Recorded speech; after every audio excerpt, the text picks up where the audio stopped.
Yes, reka nongere basuhuze mbahikaze mwese tubana hano kuri Ibakwe Media TV mbifurize kugira ibihe byiza no kuryoherwa nibihe ariko kandi turebere hamwe amakuru agezweho ku mutekano ku butaka bw'Urasirazuba bw'igihugu cya Kongo. Tumenye byinshi byaganiriweho hagati ya President Museveni na Tshisekedi uri Kampala muri Uganda. Ni kuri uyu munsi wa kwa kabiri tariki 12 Gicurasi 2026 ukaba umunsi w'amateka kuri President Museveni kuko arayobora cyangwa se arahirira kuyobora manda ye iya karindwi y'imyaka 5 akamaze imyaka 40 ku butegetsi. Tshisekedi ari muri Uganda mu rwego rwo kwitabira uyu muhango, ariko kandi ntibabuze kuganira ku mutekano mu karere k'ibiyaga bigari ndetse n'umubano hagati ya Uganda ndetse na Repubulika Iharanira Demokarasi ya Kongo. Turaje turebere hamwe icyo bivuze, ese baganiriye kuri M23 hanze urwiki. Turaje tubive mu zini muzingo makuru yatambutse. Mwumvise ko General Muhozika na Rugaba ashaka kuba yagerageje guhuriza hamwe intumwa za Tshisekedi ndetse n'intumwa za AFC M23 n'ibyavuzwe, ariko tugiri gushakira gihamya. Hanyuma ikindi tujya ko turebera hamwe muri amakuru kera kabaye nyuma yuko M23 minsi ishize mike rwose ishize irekuye ibice bitandukanye birimo Ruvungi, Bwegera, Sange, Kabunamba na Roberezi muri teritwari ya Uvira, ikagaruka yitwa Kamanyora muri kilometero 75 uva mu mujyi wa Uvira rwagati. Aka kanya tukatutari tuzi impamvu yo mukuru yatumye M23 ikora ibyo byose. M23 yagize icyo ibivugaho idukura mu rushishyo, itubwira impamvu yo mukuru yatumye rekura turi aduce, ariko kandi twarebeye hamwe icyo bivuze mu buryo bw'usesenguzi. Reka turebere hamwe icyo bivuze mu buryo bw'ibikuye mu itangazo M23 yakize hanze nyuma yo kurekura biriya bice byamaze gusubiramo ingabo za Repubulika Demokarasi ya Kongo. Ndanyarukira mu yandi makuru turebera hamwe muri Afrika y'Epfo. Mwuka mubi w'urwango ku banyamahanga by'umwihariko abanyekongo ukomeje kwiyongera. Reka turebera hamwe iby'iyi nkuru 5 kuri 5. Trump yavuze ko agahenge mu ntambara yo muri Iran mu by'ukuri kari mu marembera. Reka aya makuru tuyavi mu zini muzingo. Nogeye kuba ikaze mbibutsa ko binoroshye cyane gukomeza kubana natwe hano kuri Ibakwe Media TV. Ni subscribe cyangwa sabone, birumvikana ko budukunze cyane iyo ukanze subscribe ugakanda like ugatanga igitekerezo, ari nako usangiza abandi aya makuru byose, ariko kabikora mu gihe nabwo wumva wanogewe. Nge ndi Fagika inamura, iyi ni Ibakwe Media TV. Mbibutsa ko aya ari nayo mahitamo yanyu meza. Reka duhere ku biganiro muri Uganda hagati ya President Tshisekedi wa Kongo ndetse na Yoweri Museveni wa Uganda. Ibihugu byombi rero byinjiye mu cyiciro gishya cy'ubufatanye. Reka turebera hamwe ibyari byo, ariko kandi nicyo bivuze ku mutekano mu karere. President Kongo Tshisekedi ari mu ruzinduko rw'akazi Kampala muri Uganda, aho yagiranye mu by'ukuri ibiganiro byihariye hagati na President Museveni ku bibazo by'umutekano, ubukungu ndetse n'imishinga mishya y'iterambere ihuza ibihugu byombi. Ibiganiro byabereye muri State House i Kampala muri Uganda ku munsi w'ejo. Byasize impande zombi tumenye ko zashyize umukono ku masezerano atandukanye agera kuri 6 y'ubufatanye yari yarateguwe mu nama ya 9 ya komisiyo ihuriweho n'ibihugu byombi muri rusange. Amasezerano 6. Nubwo ayo masezerano yibanze cyane ku bufatanye busanzwe hagati ya Kongo na Uganda, ikibazo cyagarutsweho cyane ni umutekano muke ukomeje kurangwa muri Urasirazuba bwa Repubulika Demokarasi ya Kongo, cyane cyane mu ntara Kivu y'Amajyaruguru n'iy'Amajyepfo ndetse na Ituri, ndetse n'umushinga mushya wa petrol ushobora guhindura ubukungu bwa Karere nawo waganiriweho. Minisitiri w'Abanyamahanga wa Kongo ni Tereze Kayikwamba Wagner yavuze ko uruzinduko rutari rugamije gusa kongera gusinya amasezerano mashya, ahubwo ngo rwari runagamije gutanga ibisubizo bifatika ku bibazo abaturage bahura nabyo buri munsi. Ndetse ati icyari kigamijwe ntabwo ari ukongera amasezerano gusa, ahubwo no guhindura mu buryo bugaragara imibereho y'abaturage b'ibihugu byombi. President Yoweri Museveni we yagaragaje ko ikibazo cya mbere cyaganiriweho ari umutekano ku mipaka ihuza Uganda na Kongo, cyane cyane mu bice bya Kivu y'Amajyaruguru na Ituri bikomeje kwibasirwa n'imitwe yitwaje intwari ikorera mu mashyamba ya Repubulika Demokarasi ya Kongo. Museveni kandi yavuze ko abayobozi b'ingabo z'ibihugu byombi basanzwe bazi neza inshingano bafite mu guhangana n'iyo mitwe. ati ikibazo cya mbere ni umutekano ku mipaka yacu muri Kivu y'Amajyaruguru na Ituri. Abayobozi bacu ba gisirikare bazi icyo bagomba gukora. Aya magambo akagaragaza ko ubufatanye bwa gisirikare hagati ya FARDC na UPDF bukomeje gukomera cyane cyane mu bikorwa byo kurwanya umutwe wa ADF maze imyaka myinshi uhutaza cyangwa se uteza umutekano muke muri ibyo bice bya Kivu y'Amajyaruguru na Ituri. Ku ruhande rwa Kongo, Perezida Tshisekedi rero yashimangiye ko igihugu cye giha agaciro gakomeye ituze n'umutekano mu karere k'ibiyaga bigari, aho yavuze ko rwose amahoro arambye ari ingenzi mu iterambere ry'ubukungu n'imibereho y'abaturage. Ikindi kandi cyagarutsweho cyane muri biganiro ni umushinga mushya wa peteroli uhuza Kongo na Uganda, aho Perezida Museveni yatangaje ko Perezida Tshisekedi yazanye igitekerezo cy'ingenzi kijyanye no gukoresha cyangwa se gukorera hamwe no gukoresha ububiko bwa peteroli buri ku mupaka w'ibihugu byombi. Museveni kandi we yanavuze ko hari ikigega cya peteroli gihuriweho n'ibihugu byombi, ariko Uganda ikaba yarageze kure yubaka umuyoboro wa peteroli ndetse n'uruganda rutunganya peteroli. Yagize ati nyakubahwa Perezida yazanye igitekerezo cyiza cyane, hari ububiko bwa peteroli buri muri Uganda no muri Kongo, ariko umupaka ukanyura hagati. Yasabye ko kubera Uganda yamaze guteza imbere umuyoboro wa peteroli kandi ikaba iri kubaka uruganda rutunganya peteroli, Kongo nayo yakwinjira muri uwo mushinga, kandi ati narabyemeye. Iyi gahunda ikaba ishobora gufungura icyiciro gishya cy'ubufatanye bw'ubukungu hagati y'ibihugu byombi cyane cyane mu rwego rw'ingufu n'ubwikorezi. Abasesenguzi rero baravuga byinshi kuri aya masezerano, bakavuga ko niba koko uyu mushinga ushyizwe mu bikorwa neza ushobora kugabanya ibiciro by'ingufu mu karere k'ibiyaga bigari ndetse ugafasha Kongo kubona uburyo bworoshye bwo kugera cyangwa se kugeza peteroli ku masoko mpuzamahanga binyuze mu gihugu cya Uganda. Ni muri iki gihe ku mubano wa Kongo na Uganda uri mu rwego rushya cyangwa se uri mu rwego rushya nyuma y'imyaka myinshi wararanzwe no kutumvikana ku bibazo by'umutekano n'inyungu z'ubukungu mu burasirazuba bwa Repubulika Iharanira Demokarasi ya Kongo. Tugomba no kurebera hamwe icyo ibiganiro cyangwa se ubufatanye hagati ya Uganda na Kenya na Repubulika ya Demokarasi ya Kongo buvuze mu buryo bw'ubusesenguzi. Nyabuneka ntago biba byoroshye, ntago kwicara bakaganira aba ari impamvu inganururo, dore ko nayibabwiyeho ko Perezida Tshisekedi ari muri Uganda, ariko kandi nubwo yagiye mu ruzinduko rw'akazi yateye ibuye rimwe yica inyoni ebyiri. Murabizi ko nkuko twabibabwiye Perezida Museveni ararahira kuri uyu wa kabiri tariki 12 Gicurasi atangira indi manda nshya yo kuyobora Uganda. Ni manda ya 7 kuko amaze gutsinda amatora inshuro nyinshi zigera kuri 6. Iyi ni ya 7 rero yagiye kurahirira kuyobora iki gihugu cya Uganda kuva mu mwaka w'1986. Murabyuka ubwo yarahiritse ubutegetsi bwa Milton Obote. Murabizi ko muri ya ntambara yitwaga ngo ni Ugandan Bush War muri 1986 yasize Yoweri Museveni afashe ubutegetsi n'umutwe we National Resistance Army warwanyaga ubutegetsi bwa Milton Obote. Ubwo rero muri uyu muhango uza kubera mu gace kitwa ngo ni ahitwa ngo ni hariya mu mujyi wa Kampala muri Uganda nyine muri Kokolo Ceremonial Grounds mu murwa mukuru wa Kampala muri Uganda. Umuhango uza gutwara saga miliyari 9 z'amashiringi ya Uganda, ni kuva miliyari 3 n'igice z'amafaranga y'u Rwanda. Birumvikana cyane.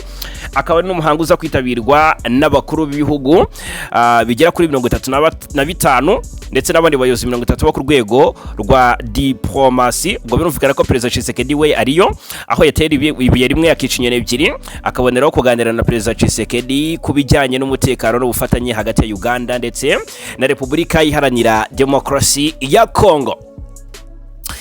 Amateka y'umubano wa Repubulika Demokarasi ya Kongo na Uganda, ubwo nimwumve ngo hasinywa amasezerano agera kuri 6 tugarutseho, ariko ngo mwumve ko ari ibintu bisanzwe kuko Uganda na Kongo hari uburyo bisanzwe ari ibihugu bibanye bifitanye ubufatanye. Uruzinduko rwa Tshisekedi rero i Kampala yitabiriye umuhango w'irahira rya Perezida Museveni, akaba yabanje kuganira na Perezida Museveni byihariye. Iyi ntabwo ari inkuru isanzwe y'ubanye n'amahanga gusa, ndagira mbabwire ko ni inkuru ifite uburemere bwa Politike regional, cyane cyane iyo urebye amateka ya Kongo na Uganda kuva mu myaka y'1990 byuze ariko bariho duhera kugeza amaginga ya mwaka 2025. Hanyuma 2026 murambabarira, ndagira ngo tubyumve neza cyangwa se tugendane 5 kuri 5 ingingo ku yindi. Ubundi reka duhere ku mateka y'umubano wa Kongo na Uganda. Ubufatanye hagati y'ibihugu byombi ese bwagenze neza, ariko ibyo abafatanya byose biza mu kutizerana bikaba gatotsi mwishyirwa mu bikorwa by'ibyasinyiwe. Birumvikana cyane kuko Kongo na Uganda ni ibihugu bimaze imyaka myinshi bifitanye umubano urimo ibintu bibiri bihora bivuguruzanya, icyo nakwita coopération sécuritaire, ubu ni ubufatanye mu by'umutekano. Icyo nakwita competition ni nyuma ya coopération sécuritaire, nakuvuga nanone competition géostratégique cyangwa se guhatanira inyungu no kugira influence mu burasirazuba bwa Kongo no mu karere. Birumvikana cyane kuko nk'ubwo mu gihe cya Laurent Désiré Kabila mwaka wa 1993 kugeza mu mwaka wa 1997, Uganda yari mu bihugu byafashije umutwe wa AFDL wahiritse Mobutu Sese Seko ku butegetsi. Nyuma umubano wahindutse mubi cyane ubwo Uganda n'u Rwanda bashinjwaga gushyigikira imitwe yitwaje intwaro mu burasirazuba bwa Repubulika ya Demokarasi ya Kongo. Ibi murabizi byageze ku rwego intambara ya Kisangani hagati y'ingabo za Uganda n'iz'u Rwanda mu mwaka wa 1999 kugeza mu 2000. Kongo itangira kugenda irega Uganda mu nkiko mpuzamahanga mu rukiko rwa International Court of Justice kubera kwinjira ku butaka bwayo no gusahura umutungo kamere. Mu mwaka wa 2002 niba nibuka neza, urwo rukiko rwategetse Uganda kwishyura Kongo indishyi zirenga cyangwa se zarenga miliyoni 325 z'amadolari y'Amerika. Ibi rero bikerekana ko nubwo ibihugu byombi bikorana hari historical icyo nakwita hari nka historical structure muri ubwo buryo itararangira cyangwa itarakurwaho. Indi mpamvu ya kabiri navuga cyangwa se nababwira ni impamvu uru ruzinduko ari ingenzi cyane kuba rubaye muri uyu mwaka muri ubu buryo muri situation. Ndavuga uruzinduko rwa Tshisekedi Kampala. Uyu munsi ikibazo gikomeye cyane si amateka gusa, ahubwo ni umutwe wa Allied Democratic Forces ADF, ni umutwe urwanya ubutegetsi bwa Uganda. Ikibazo kikaba AFC M23.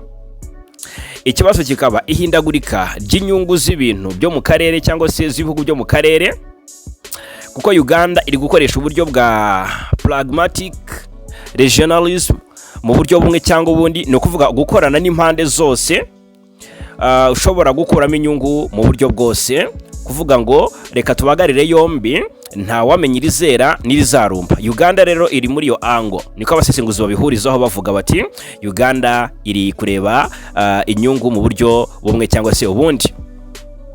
Ariko kandi ikindi navuga, gukorana na Kinshasa ni nko kugumana, ni ubwo buryo bwiza bwo kugumana communication n'imitwe imwe yo muri Kivu mu kurinda inyungu z'ubucuruzi n'umutekano ku mipaka, aho Museveni asanzwe azwi muri science politique nk'umuyobozi ukoresha politike rwose, aho inyungu z'igihugu ziza mbere y'amarangamutima cyangwa se ideology. Noneho umutekano wa Kivu yaba y'amajyaruguru ndetse n'iy'amajyepfo, iki ni ikibazo kiri cy'umutekano, ariko usanga iyo ugiye kukiganiraho cyangwa se kugitekerezaho ujya muri dilemma mu buryo mwese cyangwa ubundi, kuko mu nyigisho za relations cyangwa se icyo nakwita relations international, hari concept yitwa security dilemma. Iyo igihugu gifata ingamba zo kwirinda igihugu cy'igituranyi kikazibona nk'iterabwoba, birumvikana cyane. Aha rero niho Kongo ikomeza gushinja ibihugu bimwe byo mu karere kugira uruhare mu mutekano muke wa Kivu. Ni nabyo bivuga ko cyangwa se nabyo bikavuga ko hari imitwe ibibangamiye ikorera muri Kongo. Birumvikana cyane. Ni Kinshasa kandi idafite control cyangwa se ntabwo ifite control effective mu burasirazuba bwa Repubulika ya Demokarasi ya Kongo. Nicyo abasesenguzi bahurizaho, ari nayo mpamvu icibwaho akarongo ko Uganda yohereje ingabo muri Operation Shuja cyangwa se Operation Shuja iyo kurwanya ADF na LE12.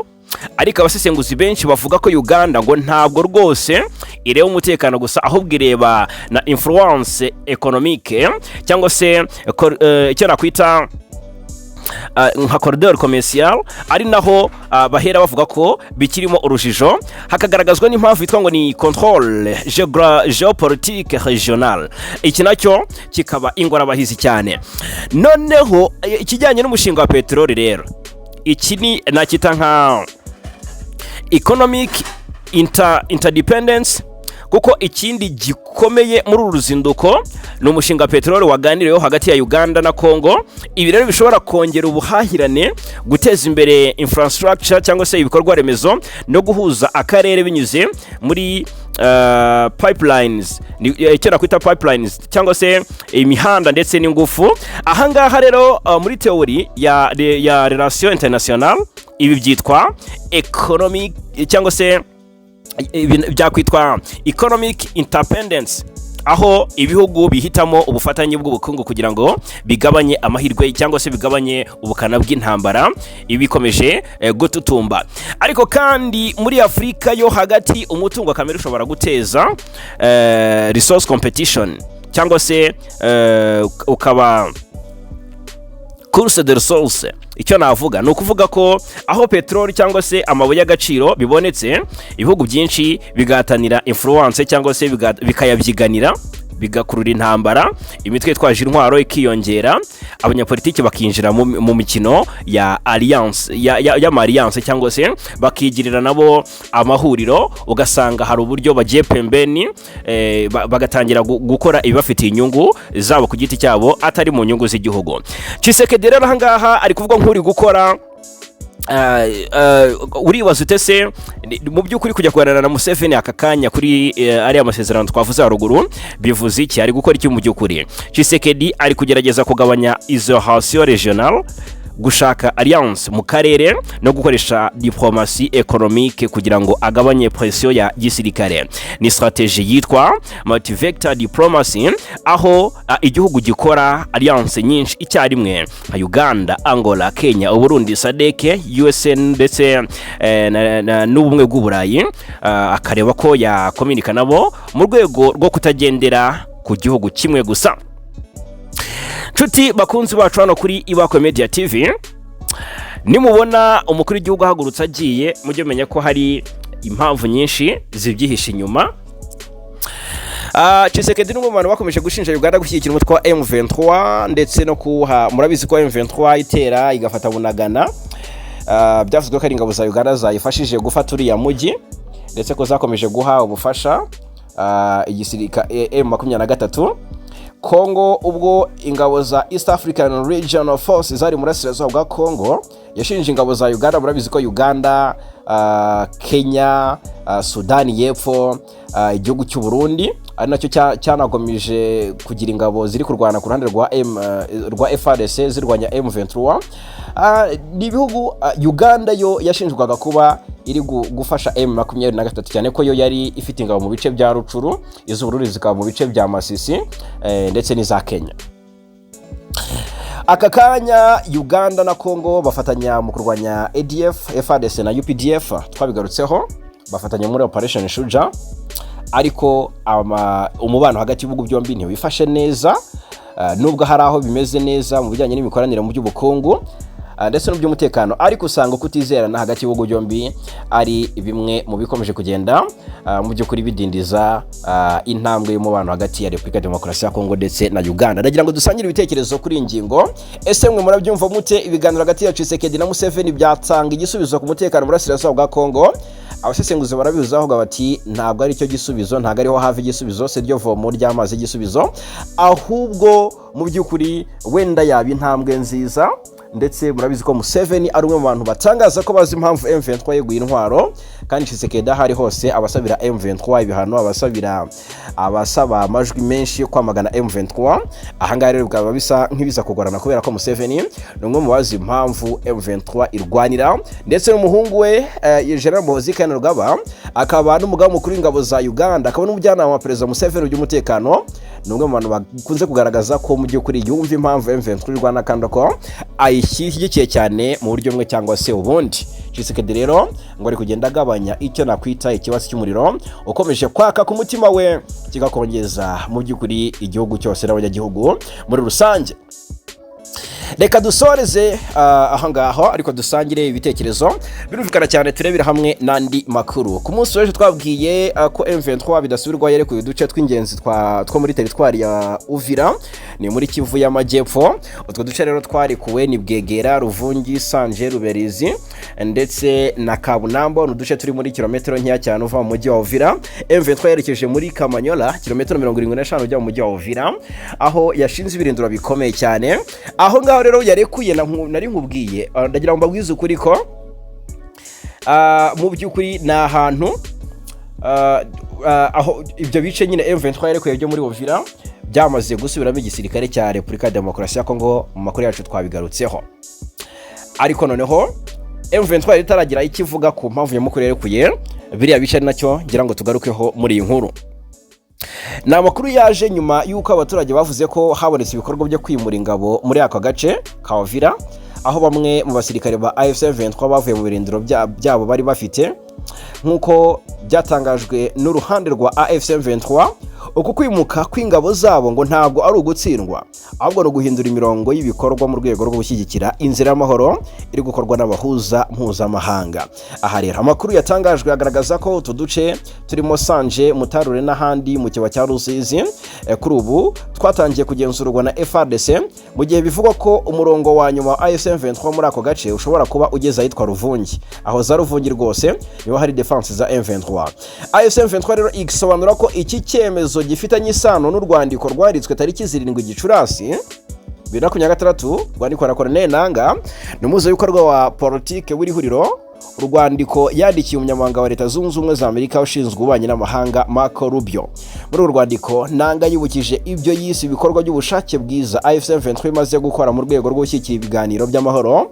Muri byo harimo kwikura ku bushake muri teritwari ya Warikare mu kwezi kwa 3 2025, murabyibuka centre Warikare bayirekura, kurekura imfungwa zirenga 1350 zakorana na guverinoma Kinshasa, gutanga ubusabe bwo gushyikiriza Croix Rouge y'umuryango mpuzamahanga abarwanyi ba FARDC barenga 5,000 hamwe n'imiryango yabo, kwikura mu mujyi wa Uvira mu buryo buri bwuzuye no gufungura inzira z'ubutabazi kugira ngo ibikorwa by'ubumuntu bikorwe. AFC M23 kandi ivuga ko ibi byose bigaragaza ko ishaka ibisubizo bya politike aho gukomeza intambara. Abayobozi bayo bashimangira ko ari uburyo bwo koroshya ibiganiro no guha amahirwe inzira ya diplomasi. Ku ruhande rwa leta ya Kongo rero ibisobanuro bitandukanye cyane. FARDC ivuga ko kongera kwisubiza uduce twa Rusizi ari umusaruro w'ibitero bya gisirikare ndetse n'igitutu cya diplomasi cyashyizwe kuri M23 ngo ndetse n'abafatanya ibikorwa bayo. Ingabo za Kongo zatangaje ko zamaze kohereza abasirikare benshi mu duce twarafashwe na M23 kandi ko ibikorwa byo gukomeza gusubirana ibice byo bigikomeje. Kinshasa ivuga ko uko gusubira inyuma kwa AFC M23 kutari igikorwa cy'ubushake nk'uko benshi babitekereza cyangwa se nk'uko bivugwa n'uyu mutwe, ahubwo ngo ni ingaruka z'igitutu gikomeye cya gisirikare ndetse n'umuvuduko cyangwa se icyo nakwita igitutu mpuzamahanga kimaze iminsi gikirwa kuri AFC 23. Muri urwandiko rero Colonel Nanga yari yanenze cyane Leta Zunze Ubumwe za Amerika yishinja kubogamira kuri leta ya Kinshasa yobowe na Tshisekedi. Avuga ko nyuma y'amasezerano ajyanye n'amabuye y'agaciro y'ingenzi yasinywe hagati ya Washington na Kinshasa, ubutegetsi bwa Tshisekedi bwatangiye kubona ubufasha ndetse n'ubworoherane bwihariye. Ibi navuga ko bishobora gutuma abahuza batabasha kubogama uko bikwiye. Avuga ko ibi bishobora guca intege icyizere cy'abari mu nzira y'ubuhuza ndetse bikabangamira cyane ibiganiro by'amahoro. yanashinje kandi Kinshasa kutubahiriza ibyo yemeye mu biganiro byabereye i Montreux mu Suisse birimo kurekura imfungwa 317 nk'uko byari byaremejwe, guhagarika ibitero bya drone n'indege z'intambara mu duce tugenzurwa na AFC 23. Bivuga ko kopi y'urwo rwandiko rwa nanga yoherejwe kandi ku mukuru w'igihugu cya Togo Faure Esozimanya-Simbe uri mu bahuza b'umuryango wa Afurika yunze ubumwe AU, ndetse no ku bayobozi ba Katari, Ubusuwisi n'intumwa yihariye ya Perezida wa Amerika Donald Trump. Ibi bikagaragaza rero uburyo ikibazo cya AFC M23 gikomeje gufata intera mpuzamahanga, aho ibihugu byinshi n'imiryango mpuzamahanga bikomeje gushaka uburyo haboneka umuti urambye mu burasirazuba bwa Repubulika Iharanira Demokarasi ya Kongo. Yes, hanyuma reka twerekeze mu gihugu cya Afrika y'Epfo turebera hamwe ibiri kuba ku banyamahanga by'umwihariko abanyekongo. Afrika y'Epfo yongeye kwinjira mu bihe bikomeye by'umutekano muke n'urwango rushingiye ku banyamahanga, aho ibikorwa by'ihohoterwa n'imyigaragambyo byibasira abaturage baturuka mu bindi bihugu bya Afrika bikomeje gufatira intera. Ibikorwa rero byibasiriye cyane abanyamahanga bakomoka muri Repubulika ya Demokarasi ya Kongo, Zimbabwe, Mozambique, Malawi n'ibindi bihugu byo ku mugabane wa Afrika. Imyigaragambyo iri gukorwa n'imitwe irwanya bimukira harimo uwitwa Operation Dudula umaze imyaka wigaragaza mu bikorwa byo kwamagana abanyamahanga baba muri Afrika y'Epfo. Uyu mutwe ukaba umaze iminsi utegura imyigaragambyo n'ibikorwa byo guhiga abanyamahanga mu mijyi minini irimo Pretoria, Johannesburg ndetse na Durban, usaba ko abimukira birukanwa muri iki gihugu. Mu minsi ishize ibikorwa byafashe indi ntera, aho bamwe mu banyamahanga batewe bakamburwa ibyabo, amazu yabo akangizwa, ndetse bamwe bagahungira mu bindi bice kubera impungenge z'umutekano. Minisitiri w'Abanyamahanga wa Kongo Therese Kayikwamba Wagner yatangaje ko abanyekongo batuye muri Afrika y'Epfo bagizweho ingaruka zikomeye n'ibi bikorwa by'urwango. Avuga ko hari abakomeretse bikomeye, abandi bagatakaza imitungo yabo, mu gihe bamwe bahatiwe kuva mu ngo zabo by'agateganyo kugira ngo barokoke. Mu byangijwe harimo amazu y'abanyekongo yasahuwe cyane ayo mu duce twa Durban South, ndetse hari n'abakomerekejwe bikomeye basabye ubuvuzi bwihuse. Ndetse uretse ihohoterwa, benshi mu banyekongo bavuga ko bari gukorerwa ngo bari kubaho mu bwoba bukabije no mu ihungabana rikomeye. Mu kiganiro giranye n'inteko ishinga amategeko ya Kongo, Therese Kayikwamba Wagner yavuze ko ubu nta munyekongo uratangazwa ko yapfuye, yishwe cyangwa se yaguye muri ibyo bikorwa, ariko agaragaza ko ikibazo gikomeye gikomeje gukurikiranwa harimo ngo ni hafi avuga ko ngo ni ikibazo gikomeje gukurikiranirwa hafi na guverinoma Kinshasa. Perezida Cyril Ramaphosa Afrika y'Epfo yabaganye yivuye inyuma ibikorwa by'urugomo n'ihohoterwa rikomeje gukorerwa abanyamahanga. Mu butumwa yashyize ahagaragara kuri wa mbere tariki 11 Gicurasi 2026, aho yavuze ko rwose ibyo bikorwa bidahagarariye indangagaciro z'Abanyafrika y'Epfo cyangwa se politiki ya leta ayoboye. Ramaphosa yavuze ko hari abantu bari kwitwaza ibibazo by'ubukene n'ubushoramari n'ubushomeri kugira ngo bakwirakwize urwango ndetse no gushora abaturage mu bikorwa binyuranyije n'amategeko. Yashimangiye ko bamwe muri bo cyangwa se muri abo bantu bari kwiyitirira ububasha bwa leta bakagenzura indangamuntu z'abantu ndetse bagasaka amazu y'abaturage. Ibintu yavuze ko bidakwiye kwihangarirwa. Yagize ati nk'igitutu tugomba kwamagana nk'igihugu tugomba kwamagana ibikorwa byose bishaka kwangiza isura ya Afrika y'Epfo ku rwego mpuzamahanga no gusenya ubufatanye bwa Afrika y'Epfo yajyanye n'ibindi bihugu bya Afrika kuva demokarasi yatangira kuva mu mwaka w'1994. Yanongeyeho ko Afrika y'Epfo yubakiye kubahiriza uburenganzira bwa muntu, gushyigikira ubufatanye bwa Afrika ndetse no kwakira impunzi zahunze cyangwa se z'abahunze intambara. Iki si cyo gihe cya mbere Afrika y'Epfo igaragaramo ibikorwa by'urwango ku banyamahanga. Kuva mu mwaka 2008 ibihugu byagiye n'igihugu cyagiye kibamo imyigaragambyo n'ibitero byibasira bimukira cyane abanyafrika bakomoka mu bihugu bituranye na Afrika y'Epfo. Mu mwaka 2008 murabyibuka abantu barenga 60 barishwe mu mvuru z'urwango ku banyamahanga, abandi ibihumbi byinshi barahunga. No mu mwaka 2015 ndetse no mu mwaka 2019 habaye ibindi bikorwa bikomeye byibasiye abanyamahanga, aho amaduka yabo yasahuwe, bamwe bakicwa abandi bagakomereka bikomeye. Mu makuru yacu ari imbere dushaka kuza kureba turarebera hamwe icyo abasesenguzi babivugaho, tukarebera hamwe icyo bivuze mu buryo bw'ubusesenguzi 5 kuri 5. Komeza kubana natwe uramenya byinshi byimbitse birumvikana. Hanyuma kandi reka munyemerere turebere hamwe ari kuvugwa hakurya y'inyanja ngari. Tudatinze cyane muri aka kanya, Perezida wa Leta Zunze Ubumwe za Amerika Donald Trump yavuze ko agahenge kashyizweho mu ntambara ya Amerika na Irani kari mu marembera nyuma y'ibyo Irani yayisubije ku mushinga wo guhagarika intambara. Yabitangaje ku munsi w'ejo tariki 11 nyuma yo kubazwa n'abanyamakuru uko abona by'amasezerano bihagaze. Ati ubu navuga ko ibyerekeye agahenge biri ahantu habi nyuma yo gusoma umwanda batwohereje, ntabwo rwose nigeze ndangiza kubisoma. Yashimangiye ko agahenge kameze nk'umurwayi uri kongererwa umwuka. Ibi bibaye mu gihe Iran yatanze ibisubizo byayo ku ya 10 Gicurasi ku busaba Amerika yari yayihaye. Byavugaga ku ntambara zose zirimo n'iyo muri Libani aho Israel ihanganye na Hezbollah.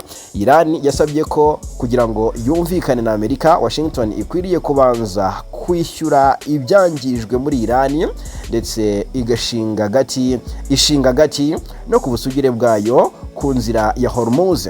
Tehran kandi yasabye Amerika ko igomba guhagarika inzitizi zashyizweho n'igisirikare cyayo kirwanira mu mazi, ikemeza ko mu by'ukuri itazongera gutera Iran ndetse igakuraho ibihano yafatiye Iran ku bijyanye no gucuruza ibikomoka kuri peteroli ndetse n'ibindi bigiye bitandukanye. Hashize amasaha make Trump yamaganye ubusabe bwa Iran avuga ko atabwemera ndetse atakwihanganira cyangwa se atanabwihanganira. Hanyuma Iran nayo ivuga ko yizeraga ko ibyo yasabye kuguhagarika intambara ngo bikwiriye.